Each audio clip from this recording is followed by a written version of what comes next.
Bienvenidos al análisis de opinión del capítulo 72 de Kagurabachi.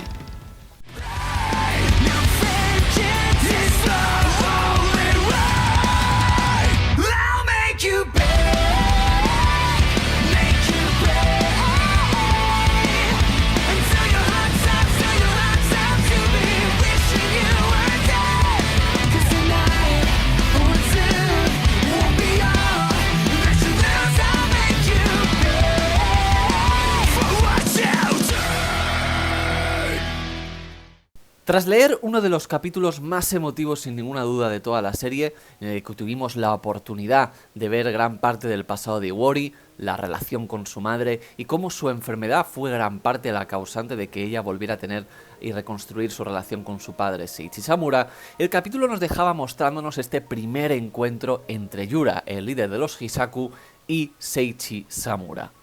Y es que, ya lo adelanto, este capítulo 72 es uno de esos capítulos que vamos a tener que releer varias veces a lo largo de este año y los próximos, porque es un capitulazo en cuanto a lore, en cuanto a historia. Se nos han revelado muchas de las incógnitas que teníamos desde principios de la serie, pero también lo adelanto esto, hay muchas otras nuevas preguntas sin respuesta. Vamos allá. La guerra Seitei. Comenzamos hablando de lo que es el principal hilo conductor entre esta conversación de Samura y Yura, en la que Yura viene básicamente a recriminarle a Samura sus pecados, todos los crímenes que cometieron y que se está escondiendo a la población, mientras les hacen mostrarles como si fueran héroes. Nuevamente nos muestran la historia oficial, en la que los residentes de la isla fueron los que perpetraron el primer ataque e invadieron Japón, nombrándolos a ellos como los invasores en los libros de historia, y cómo finalmente fueron repelidos y derrotados por los usuarios de las espadas encantadas. Pero aquí es cuando Yura comienza a matizar y revelar todo lo que se le ocultó a la población. Primero de todo, Yura destaca cómo los invasores, a pesar de contar con el poder terrible del Datenseki, al final no eran más que simples humanos, entre los que había, como en cualquier otro pueblo, muchísima gente inocente. De hecho, destaca un detalle muy interesante, y es que el país invasor se regía por una monarquía, y esta fue derrocada por los propios ciudadanos de la isla a ver el desarrollo de la guerra, precipitando así la rendición de los invasores. Y aquí es cuando llegamos al segundo punto clave. Sí, los invasores se rindieron. Rindieron concretamente ante el imparable poder de la Shinichi, ya que hasta que no se forjó esta sexta espada, Japón en realidad estaba perdiendo la guerra. Ante el imparable poder de la Shinichi, aceptaron firmar un tratado de paz en el que incluso podemos ver a miembros del Kamunabi como promotores del mismo. Por lo que, efectivamente, se confirma que los ciudadanos de la isla fueron aniquilados una vez ya se habían rendido. Y este capítulo 72 nos muestra al culpable de este acto, el Kensei.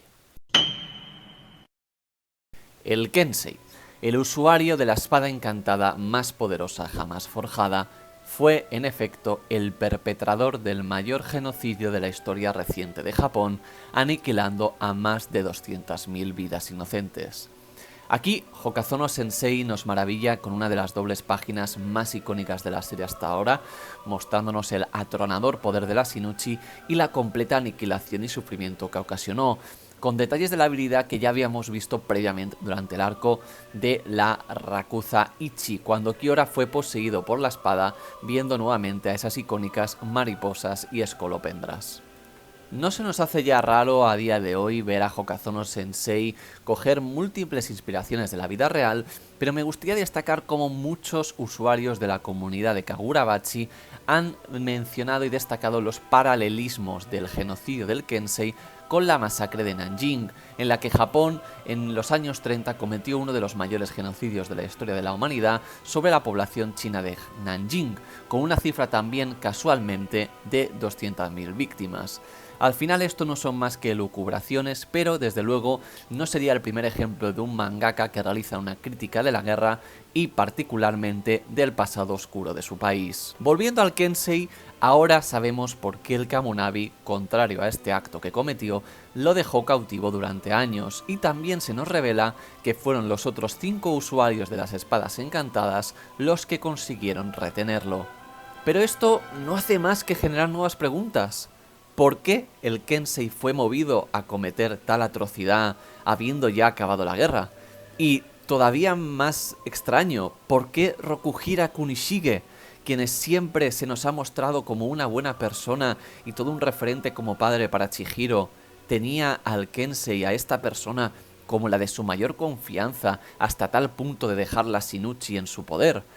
Parece que todavía tendremos que esperar para recibir respuesta a estas preguntas. Uno de los puntos más destacables de este capítulo 72 es el sistema de equilibrio de las espadas encantadas, algo que desde luego no había visto venir en ningún momento, y es que resulta que las 5 espadas encantadas originales están subordinadas a la Shin-Uchi, y si el usuario de esta muere, los otros portadores también lo harán.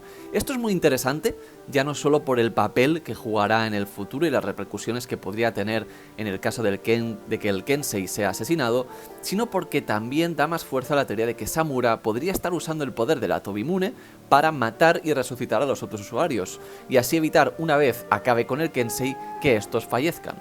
Ahora bien, esto también nos genera nuevas incógnitas, ya que la Enten, la séptima espada, fue creada después de la Shin-Uchi, con lo que no queda del todo claro cuál es el papel que juega la espada de Chihiro en esta jerarquía.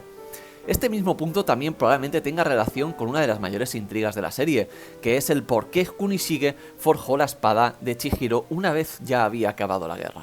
En este capítulo se suelta cada bomba que hay ciertos puntos menores que podrían pasar desapercibido y no son para menos.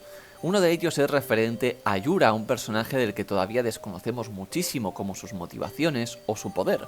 Y de esto último es de lo que voy a hablar, y es que algunos usuarios de la comunidad de Kagurabachi ya habían teorizado acerca de que Yura sería un personaje capaz de ver el futuro, y en este capítulo parece que se da cierta fuerza a esta teoría, viendo cómo Yura afirma tener una premonición del mismo. Si esto fuera cierto, además, parecería que la plaga, la habilidad con la que el Kensei aniquiló a toda la isla, sería inevitable que volviera a suceder. Otro punto que me parece muy llamativo es acerca de Samura. Sin duda, ser soldado en una guerra como la guerra Seitei y haber segado tantas vidas no dejaría la conciencia tranquila a nadie, pero vemos en este capítulo que al final él no fue el perpetrador de este genocidio, de hecho fue uno de los que detuvo al Kensei. Esto me hace pensar que algo más hay detrás que no estamos viendo. Además, si recordamos bien, en el capítulo 66 nos muestran cómo la residencia de Samura está llena de basura y repleta de grafitis y acusaciones de asesino, pero por el momento, en todo lo que llevamos de flashback, a Samura nos lo muestran como un personaje idolatrado por todos los usuarios del dojo, en ningún momento recibiendo ningún tipo de acusación, lo que me hace pensar que todavía este flashback no ha acabado y algún par de giros más en los acontecimientos estamos por ver. En definitiva, un capítulo muy interesante, con muchísimo lore y que para mí se lleva la puntuación de 8 Kagurabachi sobre 10. Y recordemos que vamos a tener que esperar 2 semanitas al siguiente capítulo, ya que esta semana no va a haber capítulo de Kagurabachi, dado que Hokazono Sensei lo va a dedicar a recolectar información y yo espero también que a descansar. Así que nos vemos dentro de 2 semanas con el capítulo 73 de Kagura Pick.